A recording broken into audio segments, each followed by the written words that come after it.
নবিয়্যুনা আলাইহিস সালাতু ওয়াস সালাম।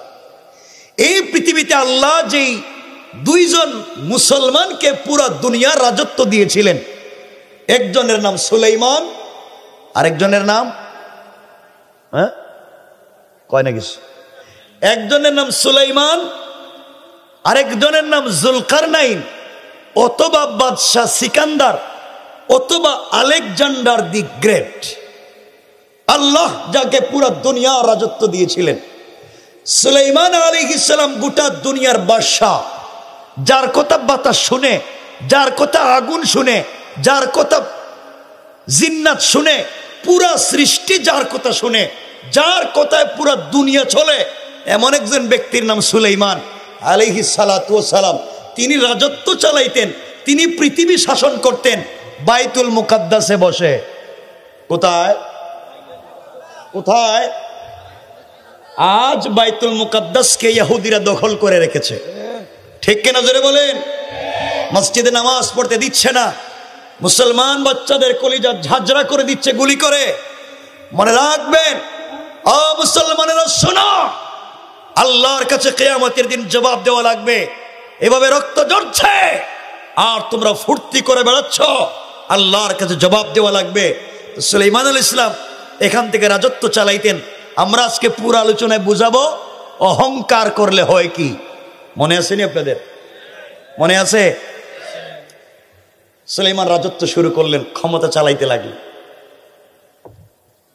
চলতে আছে দেশ। কে চালাইতেছেন?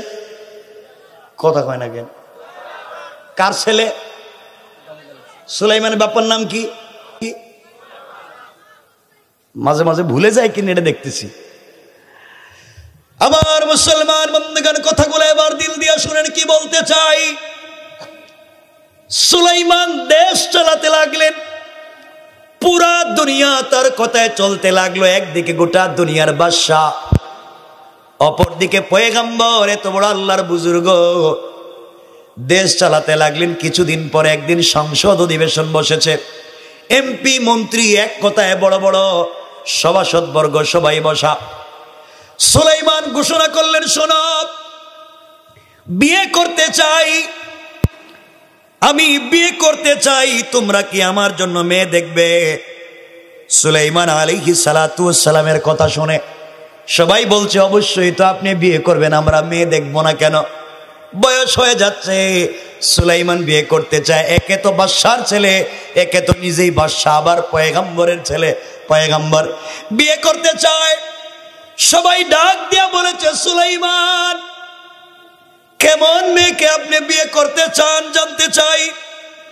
সুলাইমান আলাইহিস সালাতু ওয়াস সালাম ডাক দিয়ে বললেন, শোনো, আমি যেই মেয়েকে বিয়ে করতে চাই, এই মেয়েটা এক নাম্বার আল্লাহওয়ালা হওয়া লাগবে, আমানতদার হওয়া লাগবে, পর্দানশীল হওয়া লাগবে, ভালো বংশের হওয়া লাগবে, সৎ চরিত্রবান হওয়া লাগবে, শেষ পর্যন্ত মেয়েটা সুন্দরী হওয়া লাগবে। এইভাবে যদি কোনো মেয়ে পাও, ওই মেয়ে খুঁজে আমার কাছে নিয়ে আসবা, আমি ওই মেয়েকে বিয়ে করতে চাই। সুলাইমান এই কথা ঘোষণা করে দিলেন। এই কথা আস্তে আস্তে শহর থেকে বন্দর হয় গ্রামগঞ্জে পৌঁছে গিয়েছে। এমন গ্রামে খবর পৌঁছে গিয়েছে, যেই গ্রামের মানুষেরা মাছ ধরে বিক্রি করে, অর্থাৎ জেলে, যে এলাকার মানুষেরা সাপ নিয়ে খেলা করে, অর্থাৎ বেদে, জেলে পল্লীতে খবর পৌঁছে গেল, বেদে পল্লীতে খবর পৌঁছে গেল, আমাদের দেশের বাদশা পয়গম্বর সুলাইমান বিয়ে করতে চায়। মেয়ে দেখতেছে, পৃথিবীর কে না চায় এমন ছেলের কাছে মেয়ে বিয়ে দিতে। ছেলের যেমন পয়সা আছে, ছেলে তেমন বংশওয়ালা, ছেলের বাপও পয়গম্বর, ছেলেও পয়গম্বর, ছেলের বাপও বাদশা, ছেলেও গোটা দুনিয়ার বাদশা। যেমন শিক্ষিত তেমন হ্যান্ডসাম, এমন ছেলের কাছে মেয়ে বিয়ে দিতে মানুষ চায় না। কথা বলে, পুরা দেশের মানুষ তার কাছে মেয়ে বিয়ে দিতে চায়। আস্তে আস্তে ওই খবর গ্রামগঞ্জে পৌঁছে গিয়েছে। একজন জেলে সারাদিন মাছ ধরে বিকেল বেলা বাজারে যায়, মাছ বিক্রি করবে। বাজারে যাওয়ার পরে শুনে কে যেন ঘোষণা করতেছে, আমাদের দেশের বাদশা পয়গম্বর সুলাইমান বিয়ে করতে চায়, মেয়ে দেখতেছে, মেয়ের চরিত্র আমানতদার, সচ্চরিত্রবান, আল্লাহওয়ালা, ধার্মিক, পর্দাশীল, এমন মেয়ে লাগবে। জেলের চোখ থেকে পানি ছেড়ে দিয়েছে, আর ডাক দিয়ে আল্লাহকে ডাক দিয়ে বলেছে, আল্লাহ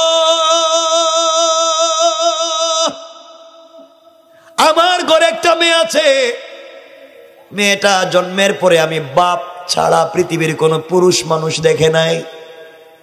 মেয়েটা বড় আল্লাহওয়ালা, আমানতদার, মেয়েটা পর্দানশীল, সব ঠিক আছে আল্লাহ, কিন্তু আমি তো, আমার মেয়ে তো জেলের মেয়ে। সব ঠিক আছে, সুলাইমান কি জেলের মেয়েকে বিয়ে করবে? এগুলা চোখের পানি ছেড়ে দিয়া বাজারে মাছ বিক্রি করে বাড়িতে গিয়েছে।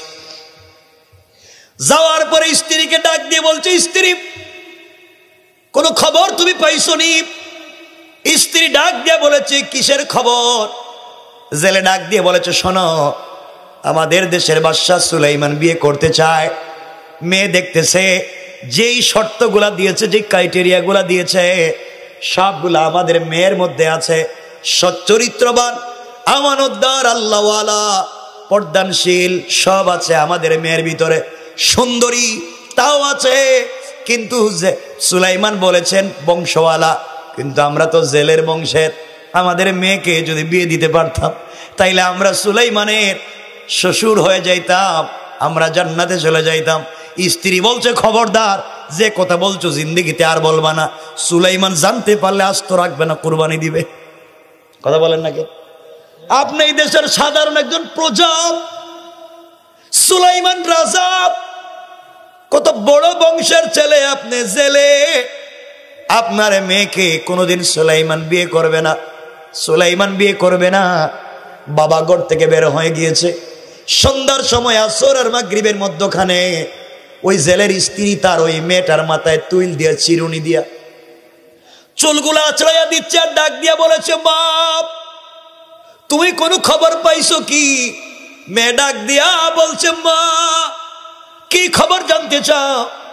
মা ডাক দিয়া বলছে, মেরে শুনেছি সুলাইমান আলাইহিস সালাম বিয়ে করতে চায়, আমাদের দেশের বাদশা, আমাদের পয়গম্বর বিয়ে করতে চায়।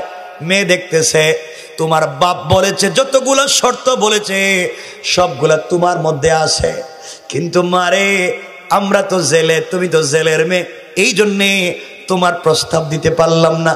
মেয়ে ডাক দিয়া বলছে, আম্মা জান, আমার তো বয়স কম হয় নাই মা, আমি জেলের মেয়ে হতে পারি, আমি তো আমানতদার, পর্দানশীল, আমি আল্লাহওয়ালা, কেন সে আমাকে বিয়ে করবে না? আমার মন চায় সুলাইমানের মতো ব্যক্তি যদি আমার স্বামী হয়ে যায়, আপনারা তার শাশুড়ি, আপনারা তার শ্বশুর হয়ে যাবেন, সেও যখন জান্নাতে যাবে আমরাও তার সঙ্গে জান্নাতে চলে যাব। পড়েন সুবহানাল্লাহ, আল্লাহু আকবার, জোরে বলেন না। অসুবিধা হচ্ছে? ঘুম আছে? দেখেন আপনার কাছে কে ঘুমাইছে, বুঝবেন এর ভিতরে পুরো পুরো শয়তান ঢুকছে। কে ঘুমাইছে? আমার বন্ধুগণ শুনেন কথাগুলা। এই কথা শুনে মা দিছে এক চড় মেরে, কত বড় সাহস, তুই সুলাইমানের স্ত্রী হইতে চাস? সুলাইমান শুনলে তো কুরবানি দিব। আল্লাহু আকবার বললেন না? মেয়েটা এগুলা শুনতে শুনতে কয়েকদিন পরে একটা চিঠি লিখতেছে। চিঠির শুরুতে লিখছে, সুলাইমান আমি জেলের মেয়ে, আমার ঘর নাই, বাড়ি নাই, 3 বেলার খাবার নাই, কিন্তু আমার যেন কেন তোমাকে বহুত পছন্দ, তোমার যদি স্ত্রী হতে পারি পুরা জিন্দগি তোমার খিদমাত করব। তোমার যদি মাথার চুলের গোড়ার থেকে পায়ের পাতা পর্যন্ত পুকায়ও ধরে যায়, আমি জিহ্বা দিয়ে চেটে চেটে পরিষ্কার করে দিব, এরপরও তুমি স্বামীর সঙ্গে আমি জান্নাতে যেতে চাই। আমি জেলের মেয়ে কিন্তু তোমাকে পছন্দ করে ফেলেছি, আমাকে গোড়াইয়া দিও না। এই খবরগুলো আস্তে আস্তে সুলাইমানের দরবারে পৌঁছতেছে। একদিন সুলাইমান সংসদ অধিবেশন বসছে, তাকাইয়া দেখেন এমপি মন্ত্রী যারা সবার চেহারা কালো। জিজ্ঞেস করলেন, তোমাদের চেহারা কালো কেন? হুজুর এগুলা জিজ্ঞাসা করে লাভ নাই, আমাদেরকে কেন ডাকাইছেন এই কতক্ষণ? সুলাইমান বলেন, বিয়ে শাদী তো, তোমাদেরকে কোন দিন বলছিলাম মেয়ে দেখার জন্য, 6 মাস 8 মাস হয়ে গেল, মেয়ে খুঁজে পাইলা না। সুলাইমানকে সবাই বলতেছে, স্যার হুজুর আপনি একজন বিয়ে করে নেন। কেন? আপনি তাড়াতাড়ি একজন বিয়ে করেন। সুলাইমান বলছে, কেন? তোমাদের চেহারা কালো, আবার তাড়াতাড়ি বিয়ে করবো কেন?